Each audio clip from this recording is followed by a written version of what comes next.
ناپاکی کی حالت میں ناخن اور غیر ضروری بال کاٹنا۔ میں نے سنا ہے کہ ناپاکی کی حالت میں ناخن کاٹنا اور غیر ضروری بال کاٹنا گناہ ہے۔ اس بارے میں رہنمائی فرمائیں۔ کلیم اللہ صاحب راولپنڈی سے۔ گناہ نہیں ہے، بال بھی کاٹ سکتے ہیں، ناخن بھی کاٹ سکتے ہیں، البتہ بہتر یہ ہے کہ نہ کاٹے جائیں، جب غسل کر لیں پھر کاٹیں، تو بہتر یہ ہے، افضل یہ ہے۔ تو کوئی حلال و حرام کا مسئلہ نہیں ہے، مستحب اور غیر مستحب کا مسئلہ ہے۔ تو افضل یہی ہے کہ جب ناپاکی کی حالت میں آپ ہوں تو بال بھی نہ کاٹیں، ناخن بھی نہ کاٹیں، جب غسل کر لیں تو پھر اس کے بعد کاٹ لیں۔ اچھا، بعض دفعہ یہ بھی ہوتا ہے کہ غیر ضروری بال کاٹنے کے لیے غسل کرنے کے بجائے ان بالوں پر پانی ڈال دیا جائے نا تو بھی ٹھیک ہے، پھر بھی کاٹ سکتے ہیں۔ جیسے غسل سے پہلے کسی نے غیر ضروری بال کاٹنے ہیں تو ان بالوں پہ پانی ڈال دیں، تو بہت سے فقہا کہتے ہیں کہ جنابت کا اثر اس سے زائل ہو جائے گا، تو پھر اس کے بعد آپ وہ بال کاٹ دیں تو بھی ٹھیک ہے۔ یعنی پورا غسل کرنا ضروری نہیں ہے، بس اتنے حصے کو پانی پہنچا کے بھی بال یا ناخن کاٹے جا سکتے ہیں۔ سر کے بال کیسے رکھیں؟ سر کے بال کس طرح کٹوائے جائیں؟ اگر اوپر سے بڑے اور سائیڈوں سے چھوٹے رکھے جائیں تو کیسا ہے؟ اس پر روشنی ڈال دیجئے۔ سمیع اللہ خان جہلم سے۔ یہ عمل جائز نہیں ہے۔ نبی صلی اللہ علیہ وسلم نے اس عمل سے منع کیا کہ کہیں سے بال منڈوائے جائیں اور کہیں سے بال رکھے جائیں۔ اب بعض لوگ کہتے ہیں منڈوانے سے منع ہے نا، ہم منڈوا تھوڑی رہے ہیں، بال کہیں سے بڑے رکھ رہے ہیں کہیں سے چھوٹے رکھ رہے ہیں۔ تو دیکھیں، جو بال منڈوائے جاتے ہیں 4-6 دن میں وہ بھی نکل ہی آتے ہیں، تو اس کا اثر 2-4 دن 1-1.5 ہفتے کے بعد ختم ہو جاتا ہے۔ پھر نتیجہ کیا نکلتا ہے کہ جب بال نکلتے ہیں تو کہیں سے چھوٹے ہوتے ہیں کہیں سے بڑے ہوتے ہیں۔ تو جیسے بال کہیں سے منڈوا دینا وہ منع ہے، اس کی وجہ یہی ہے کہ بال چاروں طرف سے برابر رکھنا ضروری ہے۔ تو اسی طرح کہیں سے بال چھوٹے رکھنا اور کہیں سے بڑے رکھنا بھی اسی وعید میں داخل ہے۔ تو اس لیے یہ عمل ٹھیک نہیں ہے، جائز نہیں ہے کہ آپ نے کہیں سے بہت چھوٹے بال کرا دیے کہیں سے بہت بڑے بال کرا دیے۔ ہاں، اگر بال جیسے نائی نے برابر کاٹے، تھوڑا بہت ہلکا پھلکا فرق رہ گیا، جو فرق ختم کرنا ممکن ہی نہیں ہے، وہ پھر معاف ہے۔ لیکن اپنے اختیار سے، جیسے آج کل فیشن نکلا ہوا ہے، ادھر سے بال اتنے بڑھا لیتے ہیں، ادھر سے بالکل ہی جیسے کوئی کٹورا رکھ کے بال کاٹے ہوں، تو یہ عمل جائز نہیں ہے، اس سے اجتناب لازم ہے۔ پورے سر کے بال برابر رکھیں یا سر پورا منڈوا لیں یا پٹے والے بال رکھیں۔ 3 طرح کے بال ہیں۔ ایک یہ کہ چاروں طرف سے بال برابر ہو۔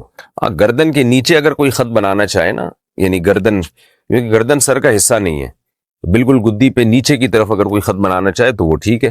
تو لیکن سر کا جتنا بھی حصہ ہے اس میں بال پورے برابر رکھے جائیں۔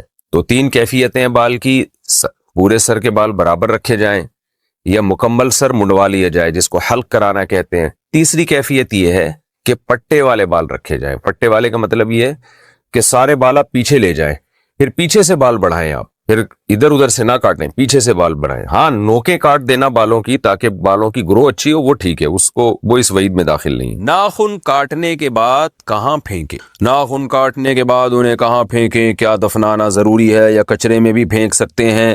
ذکوان صاحب گجرات سے۔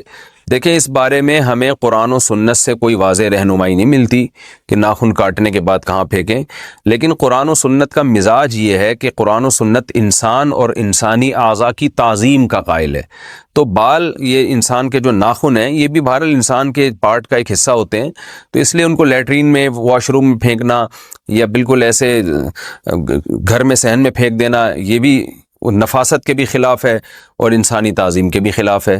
اس لیے علماء کہتے ہیں جب ناخن آپ کاٹیں تو کم از کم واش روم میں نہ پھینکیں ان کو، یا ایسے کیاری میں پھینک دیں، دفن ہو جائیں گے اس میں خود بخود ہی، یا یہ کہ باہر لے جا کے کہیں پھینک دیں۔ تو اس میں بہت زیادہ ٹینشن لینے کی بھی ضرورت نہیں ہے کہ 6 مہینے سے ناخن لے کے گھوم رہا ہے، کوئی جگہ ہی نہیں سمجھ میں آ رہی کہاں پھینکنے اس نے۔ تو بس ایسی گندی جگہ پہ نہ پھینکیں جو بہت ہی نجاست والی جگہ ہوتی ہے، کیونکہ بہرحال انسان کے جسم سے نکلا ہوا ایک اس کے عضو کا ایک، یعنی انسانی عضو کا ایک پارٹ ہے، تو اس کی توہین نہ کی جائے۔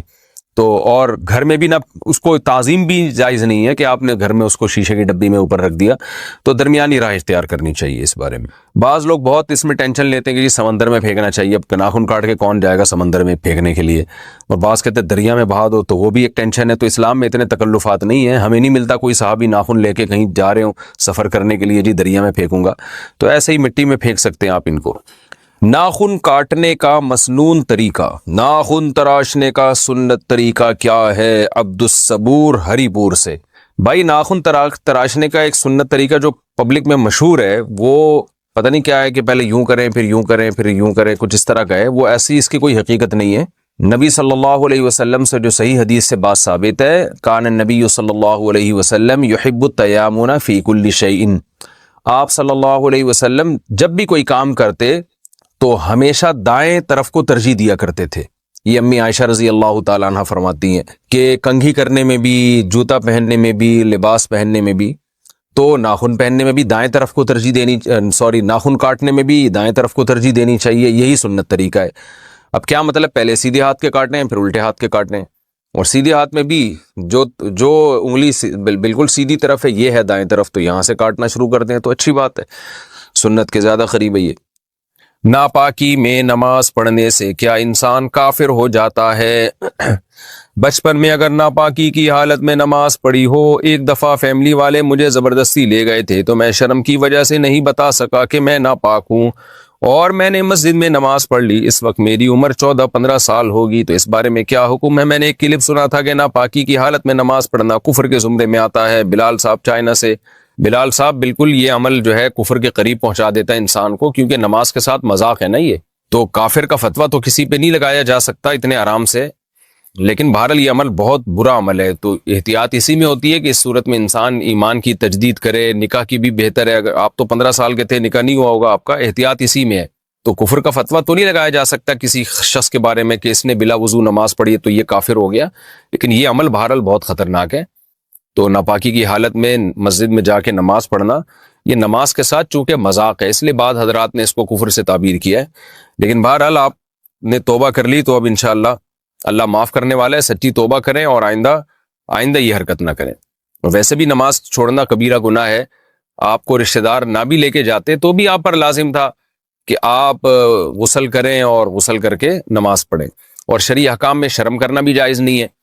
بعض لوگوں پہ غسل فرض ہوتا ہے، ان کو نہاتے ہوئے شرم آ رہی ہوتی ہے کہ لوگ کیا کہیں گے، تو بھائی شرم تو اللہ کی نافرمانی کرتے ہوئے آنی چاہیے نا، شرم تو اس پہ آنی چاہیے کہ اللہ نے نماز فرض کی ہے اور آپ نماز چھوڑ رہے ہیں، تو جو اللہ کی اطاعت کر رہا ہے اس کو شرم آ رہی ہے، جو نافرمانی کر رہا ہے اس کو شرم نہیں آ رہی ہے، عجیب بات ہے۔